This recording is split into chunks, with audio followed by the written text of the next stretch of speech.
pledge allegiance to the flag of the United States of America and to the republic for which it stands, one nation, under God, indivisible, with liberty and justice for all. Thank you. Madam Clerk, if you could call the roll, please. Mr. Blaslock. Here. Mrs. Hoskins. Here. Mr. Jones. Here. Mrs. Schott. And Student Representative. Here. And if you could call the calendar. Tuesday, August 28th, 2018, there'll be a school committee business meeting. Tuesday, September 4th, is the first day of school for grades 1 through 9. And Wednesday, September 5th is the first day of school for pre-K, kindergarten, and grades 10 through 12. Thank you. In presentations and recognitions, one thing I'd just like to mention is I want to thank very much, we had a special meeting that I did this, but not a full meeting. Our two school committee members who have had to give up their seats because they are moving out of town, both Ms. Hoskins and Ms. McGovern, Ms. Stevens. Sorry, I just got rid of you. Let's try that again. Ms. Stevens and Ms. McGovern spent a great deal of time at our meetings and very much behind the scenes, and were very valued members of our school committee, and we're very sad to see them go. And looking forward to the town council's appointment of two new members to work with us in the future. So I just wanted to mention that and thank them very much for their time and wish them the best of luck in their future endeavors. We have on our agenda a presentation regarding the wind energy program update. If you want to step up to the microphone, introduce yourself, and we'd love to hear what you have to say. Thank you. Thanks for inviting us here tonight. I am Kristen Urbach, Executive Director of the North Kingstown Chamber of Commerce, and I have with us the chair of our board of directors, Dr. Jim Halley, and our curriculum designer, Dr. Joy McGurl-Hadley, and of course Barbara Morse from the high school. So we secured a grant from Department of Labor and Training, a Real Jobs RI grant last September, and we've been working on this grant, and this grant is in the area of offshore wind energy. So we received the grant in September of 2018 to implement a career pathway training system and establish a talent pipeline. The mission is to initiate, design, and implement a career pathway training system by establishing an ongoing pipeline to meet the near and future employment and credential requirements within this fast emerging industry in Rhode Island. This is a multi-pronged approach: primary and secondary education, post-secondary pathways, and incumbent, underemployed, and unemployed workers. So what we have been working on with Barbara Morris and some other people in the high school and our curriculum designer is beta testing a program in which we provide exposure and generate excitement at the middle school level and at the high school level. And we've purchased the curriculum Kid Wind that we're looking at introducing at both those school levels, and then also having field trips. We had one field trip at the University of Rhode Island's Coastal Resource Center, which was amazing. So the kids learned from a public policy perspective why that wind farm location was chosen in particular, and there were a lot of competing interests. There are the Indian tribes because there are burial grounds there. There are historians because there are shipwrecks there, the fisheries, all these different stakeholders had a say, and so we learned about the SAMP process that's been officially approved by University of Rhode Island and approved the implementation of 200 wind turbines off of Rhode Island. Now there won't be 200, but that SAMP process was conducted, and so the students have exposure to that. And then we look to having a field trip to the offshore wind farm. However, we postponed that. There were a lot of, as you know, we had a lot of snow this past a few months ago. I think it's 4 months ago. So that will take place in the beginning of September. At the high school level, the goal is to have an offshore wind energy certification, which would be awarded after demonstrating mastery of offshore wind energy knowledge by completing courses and receiving OSHA certification. This also would entail marine safety and transportation courses and internships with 80 hours of work in the industry, field trips, and a wind turbine competition. Currently, there are 22 schools in the United States that have a wind turbine competition. We would be the second in New England to have an offshore wind turbine competition that we want to kick off and beta test with North Kingstown High School school system and one other this coming year. We are actually pitching year 2 of the grant next month. So we're in the process right now. So that's really exciting too and generates interest and awareness. And the other thing that we have done is we've created a logo and Wind-Win RI, because we've already won. We've been the first offshore wind farm created in the United States. So we have this that we're giving to all the students. I brought a bunch here for everybody to have one tonight. So everybody will receive this on the field trip as well. Just to give you some background information, Deepwater Wind was awarded a contract to build 22 wind turbines off the shore of Montauk, beginning in the next 2 years. They also were awarded with Vineyard Wind, which you've probably learned about, to, on their side alone, build 50 wind turbines off of Block Island in the next 5 years. And then they were just awarded another 20 offshore wind turbines off of Connecticut. So there are hundreds that are in the pipeline in the next 5 to 10 years. And we had a convening session, a supply chain convening session with some stakeholders, and what we've heard is that it's the people that have the job skills that are applicable to go into this industry in the next 5 years to 10 years are aging out. They're at an average of 55 years old. So it's critical that we start at the middle school and high school levels, because these are amazing job opportunities for the residents of Rhode Island, and we really are enjoying working on that and promoting that. And at this point, I'd like to turn it over to Dr. Joy Hadley and Barbara Morris, who can respond to your specific questions about the curriculum. And then I also have a grant summary that I'm going to provide that tells you a little bit more about it that you can take home. Thank you. So, Hi. Hello. questions. I should mention that the curriculum is going to live in the existing pre-engineering career and technical program. Yeah, give us We've been working with Paul McConnell at RIDE, and so this new curriculum will be a pathway within that already approved program. So it'll just be alternative. What RIDE has been trying to encourage districts to do is, when you have a career and technical program, they like to have different pathways within that program, so it's not all geared necessarily to a 4-year college. It might be school to work, it might be school to a technical program, it might be school to a 4-year degree. They like to have multiple pathways within that flexibility for students in the program. So since it will be already part of an approved program, Perkins funding will apply to the cost associated with the program. And we're working with other sources for funding, so that it's not going to be something that we're going to be adding into our budget in the school system. It should be something that will be sustainable through the career and technical. Much of the beta testing of this program, also the grant will be getting us up and getting us started with that. So we've been working together about 6 to 7 months. The grant folks, as well as the school, and what we really look at right now is a multi-prong approach with some curriculum, with field trips, with the competition, and I think one of the things really worth mentioning is there'll be some additional licensing and certifications that these students will gain out of the program, and be able to utilize, whether they stay in the offshore wind industry or they use them throughout their life. So all of the skills are going to be transferable into other industries as well.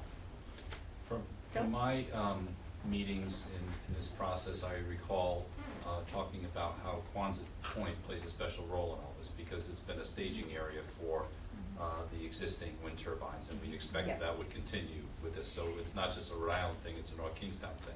And it goes beyond, one of the things that's happening with wind energy overall is the major geographical area is from Maine to Maryland. So Rhode Island's right in the middle of that. But more importantly, we are the only state that has any experience in putting up wind turbines, and we have an amazing natural resource, which is we have 2 deep water ports at Quonset and Providence Port. So what happens is the majority of the actual turbines and blades and so forth come from Europe. Most of the production is done over there. But what will happen is they'll come into Quonset and Provport, where our electricians and iron workers and all the different professions will work to put those together and stage them and assembly them. And they need a port that has deep water as well as much room for assembly. And then they're taken out and installed. The Montauk, that was just mentioned, the 20 wind turbines going off Montauk are all gonna be staged in Rhode Island. So we don't know what's gonna happen, obviously, with the Connecticut ones, although they're having some trouble finding a good staging area. But we know in the next 5 to 7 years, we'll have the 50 turbines that have just been announced off Rhode Island, and we'll have the 20 off Montauk. So there's a large worker base. One of the numbers we were recently taught about from one of our constituents is for every 100 wind turbines that go up, there's about 6,000 jobs that result during the assembly and ongoing. So How many kids are taking advantage of the programs you've had so far? we're starting this fall with our first courses. We'll be introducing to the kids that are involved in that course by first of all taking the field trip. So we're hoping that we'll have a small contingency with a graduation of those kids in 2020. So it makes a lot of sense to make it a track within the pathway, but how flexible is it in terms of do the students have to start in 9th grade, or can you sort of bump into it? Like, where's the point of no return in terms of Well, it's too late to enter? right, because we are starting with an existing career and technical program, the students that are already in that program are eligible to go through this pathway with the addition of a few courses as we're doing a slow rollout over a period of time. So there might be students who enter that pathway, but they have more flexibility with the courses. So to start, the initial 3 courses, Project Lead the Way courses that we have existing, will qualify. Next year we'll add another course that instead of taking 3 Project Lead the Way courses, it could be 2 Project Lead the Way courses and another course. Then 1 Project Lead the Way course and another course. So eventually we'll have 3 Project Lead the Way and then 3 other courses that have other certifications. For instance, they could be certified through NOCTI, and the students could decide which pathway best meets their needs, and we'll define the minimum 3 courses required by RIDE through those pathways. Right, so I guess it's not like they have to decide as 9th graders, No. right? Okay. No, there's a lot of flexibility as they move through. It may be in their junior year, when they really start to get into the wind turbine materials, that there's, it may be at that point that they say, this is a career field that really interests me.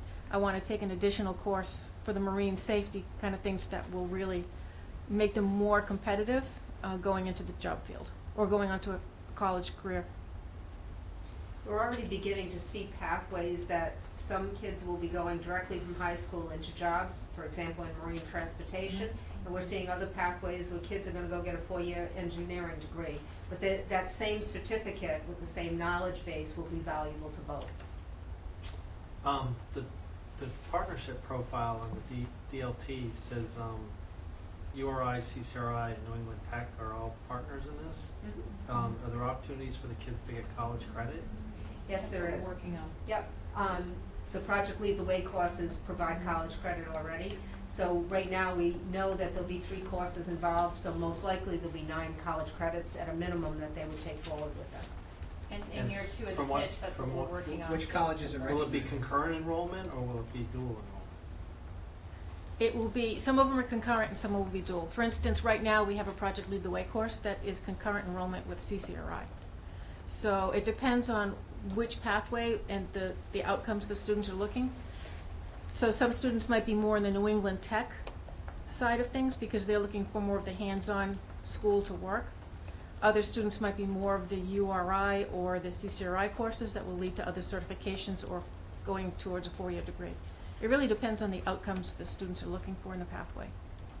And this is the last point. So I think you mentioned an 80-hour experiential learning. That's the minimum now required by RIDE for CTE internships. We already have 1 partner lined up. We have 2 students who are actually interning with him this summer. So we have quite a few spaces for students to start those internships. So I feel good that we have a good start already in getting these kids the real hands-on work they need to do in their internships.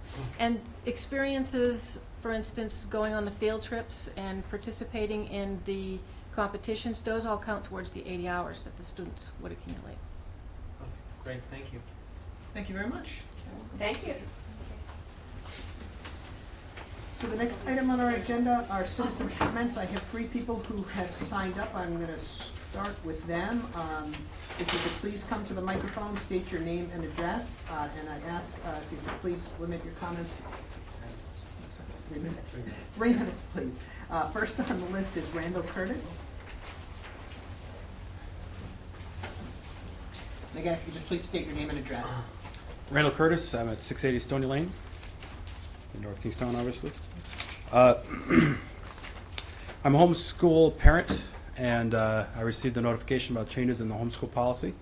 And from looking it over, from my limited knowledge, it looked like, for the most part, great job clarifying, improving it throughout, making it more accurate, etc. My only concern was the removal of the old number 7 on the policy. It's the very last thing. I don't know if it was intentional or not. Assuming it was intentional, I can understand the administrative headache of notifying homeschool parents every time you want to make a change to the policy. I can understand why that might be an expense, and it might be frustrating to have to do that. And that's what number 7 is about. It's about notifying parents prior to making a change to the policy. I think it's important to remember that homeschool parents are not just parents. So it's not just about notifying parents. Like, you don't do that for any other policy change, notify all the parents. I get that. But homeschool parents are teachers, they're principals, they're the school lunch lady, they're everybody in the school system. And those types of policy changes made in a school might involve more people and notification prior to the fact. Also, homeschool households are individual schools, so you're talking about interacting with lots of little tiny schools throughout. So it seems a better idea to me to involve as many people as possible prior to the process, further up in the process and not after the fact. I think, in a kind of a democratic society, this being a democratic body, people are elected to the school committee. I think it's better to kind of run things by consensus and cooperation. Not a lot of people in the homeschool community watch the school committee agenda religiously all the time, because most of it just doesn't apply. This is the type of thing they would find out. They might find out a change to the homeschool policy after the fact, and then they might get upset after the fact, and then it becomes a headache for everyone involved, rather than if you notify them ahead of time, then you can get all the headache out of the way before it gets set in stone in policy. So it just seems like a better way of doing it. And I also think in a democratic body, it's always good to err on the side of more transparency rather than less. So notifying people ahead of time, to me, sounds just like a good idea. And I think as far as the practical stuff is concerned, I received a letter in the mail, which I was very grateful for. It would have no problems with receiving an email by listserv, and I think that would be much simpler and take very little time in comparison to sending out a mailer and be cheaper. And so if the administrative headache is the reason, I think a lot of that can be done away with by doing a listserv. And I think a lot of homeschool parents would be quite amenable to that. Thank you very much. The next person is Jake Mather. Sorry if I got that wrong. Oh, you got it right. My name is Jake Mather. I live at 135 West Allenton Road in North Kingstown. I have an incoming kindergarten little girl that's coming in this year, and my son is going into 3rd grade. And I just want to talk about my overall frustrations with class sizes, particularly this year. Teacher cuts and teacher transfers. And although, and I say in particular because Hamilton's losing 3 amazing teachers this year. I know we're probably gaining teachers as well, but I'm speaking on behalf of the 3 teachers that we are losing. And I know a lot of it is to do with union contracts and seniority and interpretations of who bumps who and stuff like that. But it also has to do with class sizes and packing kids into classes in amounts in 26 and 25 students per class in 4th grade in particular. And I know the kindergarten's getting quite full now with with 2 classes, and then having cut 2 teachers, 1 in each 4th and kindergarten. And if it's about, well, first of all, I don't understand how teachers are expected to teach effectively 26 students. I'm in the school a lot, almost daily, and from my perspective as a parent, it's hard to see them teaching 22 kids or 20 kids, but 26 is really excessive. And I don't know if we need to reevaluate what effective and efficient class sizes are. And so at the end of the day, our teachers and staff give everything to our students, and we as parents work really, really hard to develop this community, and they work hard to develop the community, and the kids work hard to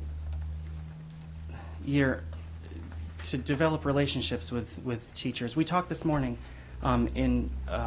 here about kids that are having problems, and making sure they know that they're welcome to go back to last year's teacher, because they're just developing. And this goes for my second grade, or my third grader now, going back to their last year's teacher, because that's a teacher that they have experience with. They've spent an entire year developing a relationship with them. And honestly, these teachers, I have relationships still with teachers that I had in elementary and high school, and there's really valuable relationships, and it takes a long time to develop that, and it takes a long time to develop the trust and loyalty and commitment, and to have that threatened year after year with teacher transfers and bumping. And I know, again, it's a lot of that's a union thing, but then a lot of it is within our control. Perhaps we don't need to jam pack 25 and 26 students into a class. And so I'm just here in support of the teachers, and in support of the students who are going to be one of 26 other kids jammed into these classrooms. Thank you. You're welcome. Next person who signed up is Melissa Asher.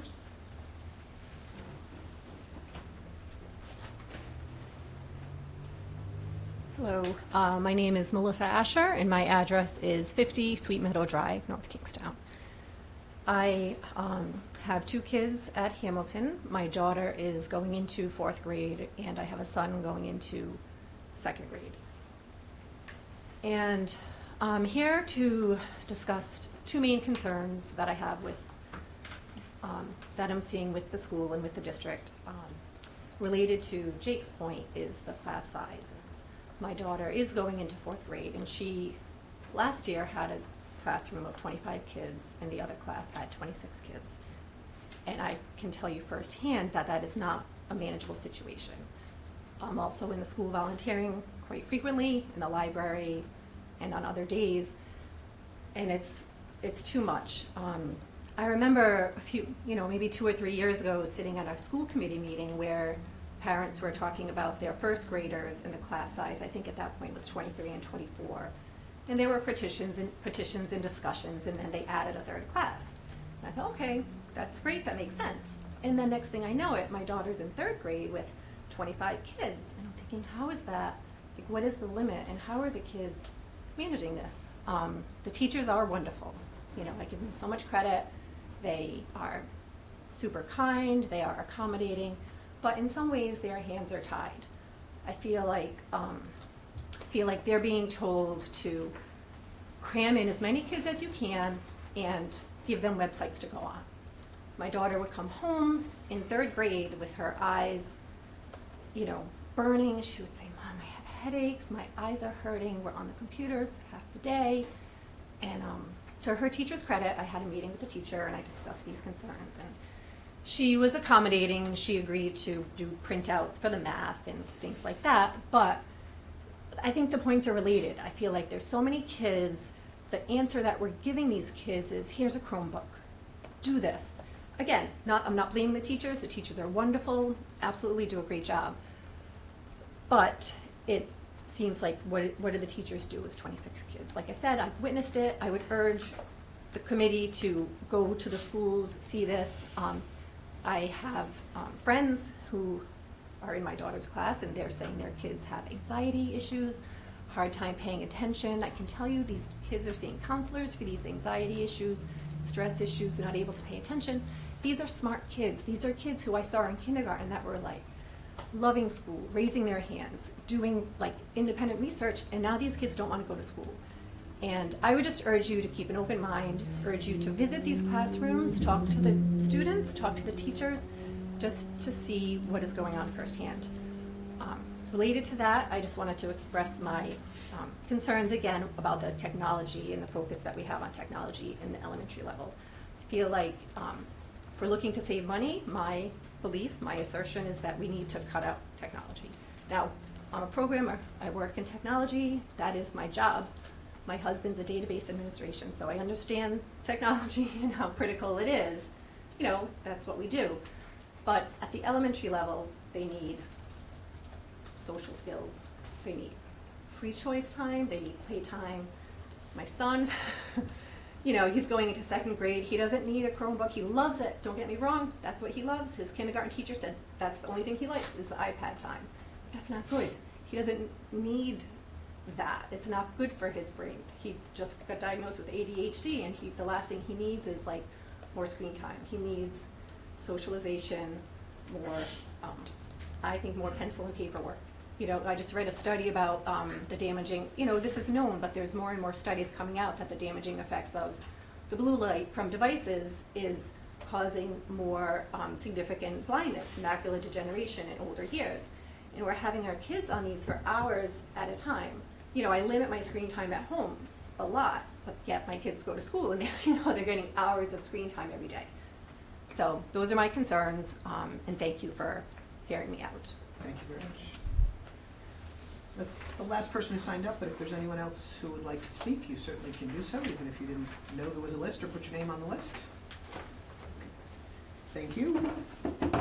So moving on the agenda, we are at routine items. First, if I could have a motion to seal the executive session minutes of August 15th, 2018. Second. I have a motion and a second. All those in favor? Aye. And I can disclose that no votes were taken in our executive session this evening. On our consent agenda, I'll ask if there are any items for exemption. I'm going to exempt item E1. And I think that's it. Anyone else? You're looking, yep. Yeah, I want to just exempt D3 and D4 with comment. D3 and 4. Any others? I would ask for a motion to approve the non-exempted consent agenda items. A motion Second. and a second. Any discussion? All those in favor? Aye. That passes. You didn't vote aye? Yes, I I didn't did hear you. say Sorry, that. Sorry. unanimously. So Needs to be exempted. drowned out by shields. Yeah. Exempted, in a quieter room, I still couldn't hear you. D3 was your first Yeah, one. I'll make a motion to approve D3 and D4. I have a motion to approve D3 and 4. And, no, you need a second. And a second? Yeah, my comment is simply, I think this is an issue the policy committee needs to take up in terms of our sort of internal minor, I won't say minor, because it's not minor, but in, some of our recurring capital items like gym floors and the auditorium and stuff, we just can't kind of live on either fund balance and or hope from the town council on some of these things. I think we need to take a holistic look at what a lot of other places do, which is when it's used for anything that generates revenue, that a portion goes towards capital replacement of the things regardless of the user. So I just think it's something that the policy committee needs to take up this year. Thank you. Any other comments or discussion? We have a motion and a second. All those in favor? Aye. Any opposed? Passes unanimously. Item E1, I exempted because we need to remove one particular individual, which is E1J. So I'm going to make a motion that we approve E1 with the exception of the individual listed as J on the approval. So moved. I made the motion. So No, second. Second. All those in favor? Aye. Any opposed? That passes unanimously. So next we have an approval to change a business entity for one of our bus contractors. So if I could have a motion to approve item F. A Second. motion and a second. Any discussion? It seems extraordinarily straightforward. All those in favor? Aye. Any opposed? Next, an approval for a new contract, or a bus contractor as well. If I could have a motion to approve item G. Motion Second. and a second. Any discussion? Just one quick, Mhm. Mary. I know when we approve the individual drivers for buses, but holistically, the larger agreement with the contractor association still pertains to that? For example, if we ask the association to make some changes, it percolates down to the. Yes, it does, Okay. absolutely. Yeah. This is really because of the contract specific to this route and to this person, but the overall contract does flow down. Okay. So we had a motion and a second, I think. All those in favor? Aye. Passes unanimously. Next is appointment of a school committee representative to the Town Asset Management Commission. This would appoint Mr. Grundy. If I could have a motion to do so. Approve item, item C, no, try that again, H. So motion, Second? second, all those in favor? Aye. Passes unanimously. Next is item I. Yes, so I would, I forgot. Do you want me to do it? Yes, you. So, all right, I'll make the motion. We're gonna make a motion to approve the recommendations. Let me remember how I had thought this through. To approve the school committee to enter into a memorandum of agreement with the superintendent with respect to how the superintendent's goals relate to his merit component of his contract. Second. Second. All those in favor? Aye. Thank you. Next, we have 2017-18 school budget, 2018-19 school budget, CIP, bond, existing and future bonds, policies. So we'll take these one at a time. If I could have a motion to approve the recommendations for policy D1 regarding purchasing procedures. Motion to approve policy DJF? I have a motion Second. and a second. Any discussion? All those in favor? Aye. Policy D2, IHBG regarding homeschooling. If I could have a motion to approve. Motion to approve. Do I have a second? Second for So discussion. discussion, okay, so discussion.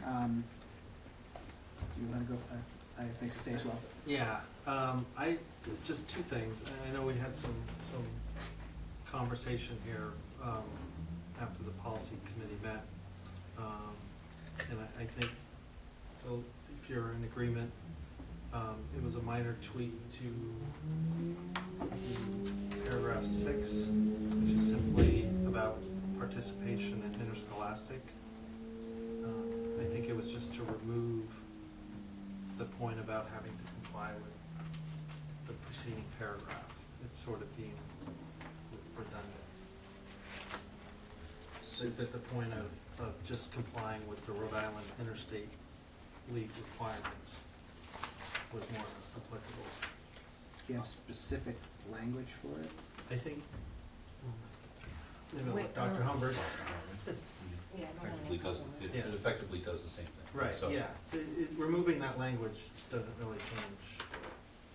So it would just be eliminating the section that just speaks about having to comply with the previous paragraph requirements. Okay, so we would want to Okay, so, amend the approval, Yes. make a motion to amend the approval to add some language, but I'm just trying to catch up where we're at here. Hold on a second. To amend, Okay. Paragraph 6, you said? yes. So would it be that you're talking about the phrase and all stipulations as stated in FA? Yes, it's merely eliminating that clause. So strike, okay, so, so you're I'm gonna trying to- strike and all stipulations in 5AF above, you're gonna Yes. strike that. just that. So you're gonna approve striking that language. All stipulations as stated in 5A through F above. Yes. Strike that. Okay. Yes. So, let's hold that thought for a minute before we make a motion to Right. Amend. amend. Any further discussion? My only other point is, I appreciate the comment and then the several emails we got about paragraph 7. I will just say from my perspective, and the superintendent can talk about the cost and administrative stuff. One of the concerns is merely, since often it's a fluid enrollment in homeschool, is the potential of missing any one person. Then the issue is the whole policy voided because we missed one person, or one person changed address, right? I will say, in terms of transparency, nothing, at least in the current process in homeschooling, moves forward if it doesn't first start with the policy subcommittee. And the policy subcommittee is an open meeting group that's not only advertised on the Rhode Island Secretary of State website, but you can sign up to be notified that the policy subcommittee is meeting. And correct me if I'm wrong, but anyone is welcome to attend, and there's a public comment portion of that. So there's actually multiple times before a policy would even make it to this level to be approved, for people not only to be informed, but to voice their comments. And I don't believe we make changes that often to the homeschooling policy. So I would just say it wasn't a deliberate attempt to, put this away to make it less transparent. If anything, since I've been on the committee, having the policy subcommittee be an open meeting has made the policy part more transparent. But again, I would just say there's mechanisms to sign up to be alerted by email if the policy committee is meeting, and then you can easily decide that there's nothing relevant for that I do or don't want to come to. So I feel sort of that eliminating that was a justifiable removal. And to your comments very similarly, I mean, there is no big conspiracy to try to make blanket changes to the policy. The changes that we're making tonight are pretty ministerial and mostly for clarification on a couple particular issues. And it's not a desire in any way for us to, hide the ball and make changes without letting people know. We don't make changes to our policies lightly, and it does usually go through, a couple rounds of subcommittee and then talking about it. It really is just an issue of there is literally no other policy regarding impacting anyone in the school department, whether it's individual teachers, individual unions, individual employees, administrators, that requires the type of notice provisions that this did. And we're just, as Mr. Jones just said, we were just very concerned about the potential of an issue with regard to it, because it's not anywhere else in any of our policies. So we recognize that you're a unique group. We firmly support your right to homeschool your children and support you in doing that in any way that we can. So that's the reasoning behind the change. Any other comments? Okay, so So you have to yep, motion so to at this amend. point, I'm gonna make a motion to amend, this is where you gotta put your thinking caps on. A motion to amend the motion to approve to state that we will approve policy IHBG with the language in paragraph 6, beginning with all stipulations as stated in 5A through F above be stricken. So I need a second to the motion to amend. Second. I have a second. So any discussion on the motion to amend? All those in favor of amending the motion? And you mean starting with the word and? And, correct. Yes. And, sorry, I missed it, right, you're right. And all stipulations as stated in 5A through F above, period.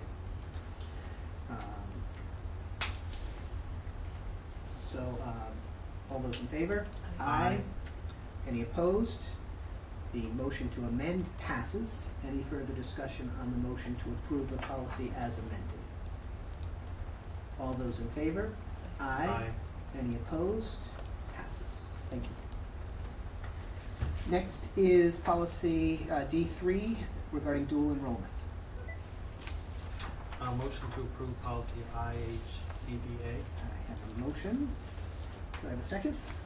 I have a second. Any discussion?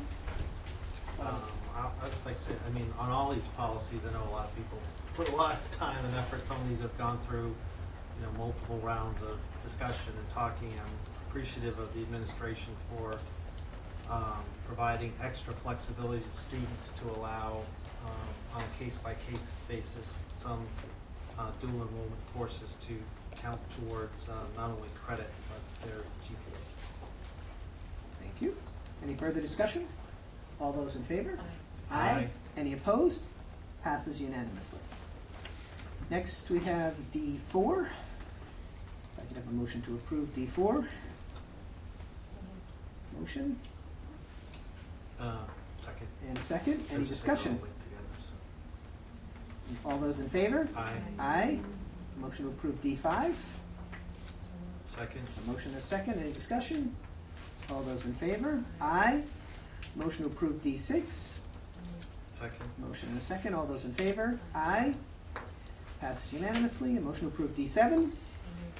Second. I have a motion and I a do- second. I just You have want one. to back up? Well, no. It's just, these are all four policies that sort of relate to the Interrelate, same yes. point. And I know a lot of work was done by the administration and the leadership to really think about, as mentioned here, we are embracing a lot more technology in terms of both our pedagogy and also just how we run the district.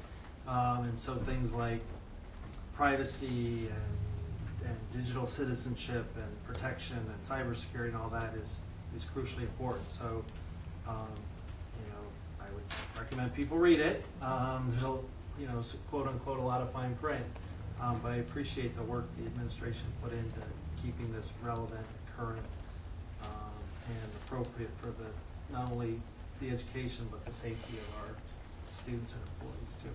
Very true. And just for those of you who didn't read all of these in preparation of attending this evening, just to give you an example, these policies have evolved over years.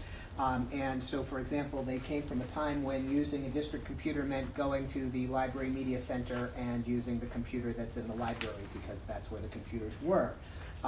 We don't live in that world anymore where the only access to the district computer network is by using a library or a classroom computer when you can walk through the hallway with your cell phone or your iPad and grab onto the network and you're on. So we're trying to bring things into the world that we live in today, which isn't what it was even just a few years ago. So we were on D7. I believe we had a motion and a second. Yes. Good. We had a motion and a second. All those in favor? Aye. Any opposed? Passes unanimously. Next is D8. If I can have a motion to approve. Second. Motion and a second. All those in favor? Aye. Any opposed? Passes unanimously. D9. If I can have a motion and a second. Second. Motion and a second. Any discussion? All those in favor? Aye. Any opposed? Passes unanimously. And that's a first reading. Oh, yes, sorry, that, I should back up, yes, sorry, I went too fast. That is Yeah, just a that's right. first reading, we need to do it again. Because it's a new policy, so that anyone who doesn't understand, when we have a new policy, we pass it, bring it up to 2 separate meetings, not just one. We don't have anything under new business. In your reports, we have correspondence regarding some appointments, disposal notification, as well as our financial reports. As I mentioned, every time we have our financial reports, with respect to transparency, you can take a look at those reports. You will also see the district check register, both alphabetically and in order of largest to smallest. So you can take a look at all the checks that were written, which is a pretty good way to see where the money is going. Any comments or questions on the reports? Hearing none, we've reached the end of our agenda. I would ask for a motion to adjourn. Second. I have a motion and a second. All those in favor? Aye. We are adjourned. Thank you for coming.